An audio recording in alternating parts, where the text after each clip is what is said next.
આભાસ કીધો છે, જીવને આભાસ નથી કીધો. બ્રહ્મ છે એ જીવ છે, એની સાથે આ સ્થૂળ સૂક્ષ્મ કારણ દેહ જે આભાસ છે નથી એને જોડીને એ આરોપ કર્યો છે કે આ જીવ આભાસ છે, પણ જીવ બ્રહ્મ છે એ આભાસ નથી. અને આ સ્થૂળ સૂક્ષ્મ કારણ દેહ અવિદ્યા અજ્ઞાન, સૂક્ષ્મ દેહ 5 પ્રાણ મન બુદ્ધિ ચિત્તાંકાર 5 જ્ઞાનેન્દ્રિય 5 કર્મેન્દ્રિય અને સ્થૂળ દેહ આ પંચભૂત આકાશ વાયુ તેજ જળ પૃથ્વીનો અથવા સપ્ત ધાતુ રસ રક્ત માંસ મેદ અસ્થિ મજા શુક્ર. તો આ આભાસ કાંઈ નથી, આ સ્વપ્નવત છે. આભાસને બ્રહ્મ સાથે જોડી અને બ્રહ્મને જીવ કીધો છે, પણ આભાસ કાંઈ નથી અને એ જીવ જ બ્રહ્મ છે. શ્લોકાર્ધેન પ્રવક્ષ્યામિ યદુક્તમ ગ્રંથ કોટિભિઃ બ્રહ્મ સત્યમ જગન મિથ્યા જીવો બ્રહ્મૈવ નાપરઃ. બ્રહ્મ સત્ય છે, જગત મિથ્યા છે, જીવ બ્રહ્મ જ છે અને એ આભાસ નથી. આ વસ્તુ એ લોકો અનુવાદ કરે તો એમાં આવી રીતે ન કરે, પાછું એ જુદું જુદું જ કરે. આ જગત છે આભાસ છે, અસત અસાત દુઃખ મિથ્યા નાશવંત અને સ્વપ્નવત મૃતૃષ્ણ જલવત આ બધું આવી ગયું અંદર. આ હું આ છું છે અને આ જગત છે બધું આવી ગયું. તો આ જગદાભાસ છે એને બ્રહ્મ સાથે જોડી અને બ્રહ્મને જીવ કીધો છે, પણ એ બ્રહ્મ છે અને જગદાભાસ નથી. એટલે ઇક્વેશનમાં કેવું હોય શોર્ટમાં, તો બ્રહ્મ પ્લસ જગદાભાસ ઇક્વલ ટુ જીવ અને જીવ માઇનસ જગદાભાસ ઇક્વલ ટુ બ્રહ્મ. એટલે બ્રહ્મ છે એ પરમાત્મા છે, ચિદાકાશ છે, પરમાકાશ છે, એ પરબ્રહ્મ છે, સમજાય.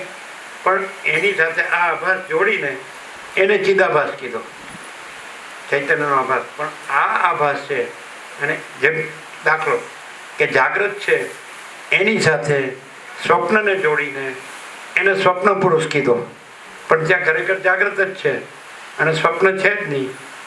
એટલે સ્વપ્ન પુરુષપણું ત્યાં ખરેખર જાગ્રત જ છે, સ્વપ્ન પુરુષપણું નથી. તો આ જે આભાસ છે એને બ્રહ્મ સાથે જોડીને આને જીવ કીધો, બ્રહ્મને જીવ કીધો. પણ આ આભાસ નથી એટલે જીવ પોતે જ પરમાત્મા છે, એ બ્રહ્મ છે, ચિદાકાશ છે, પરમાત્મા. એટલે હું પરમ ચિદાકાશ પરમ જ્યોતિ અખંડ જ્યોતિ છું. હું મહાચિદાકાશ સ્વયં પ્રકાશ સંપૂર્ણ પ્રકાશ છું. હું પૂર્ણ બ્રહ્મ અનંત તેજગન અનંત ચિદગન છું. હું પરમાકાશ કેવલ અનંત શુદ્ધ તેજગન છું.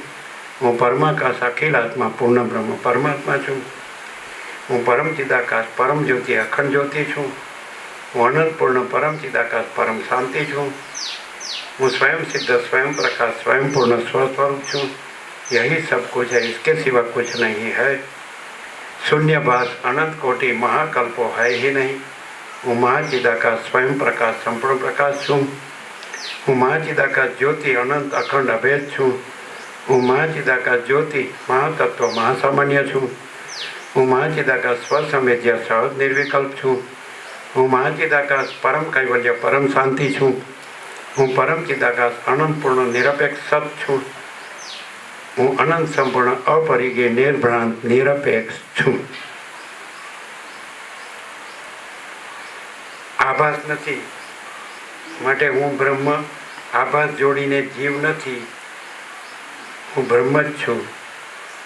આભાસ છે જ નહીં, હું જાગ્રત છું. સ્વપ્ન જોડીને હું સ્વપ્ન પુરુષ નથી, સ્વપ્ન નથી, સ્વપ્ન પુરુષ પણ નથી અને હું જાગ્રત. ક્લિયર થાય? અહીં કોઈ દિવસ કોઈ આભાસને જોડ્યો જ નથી.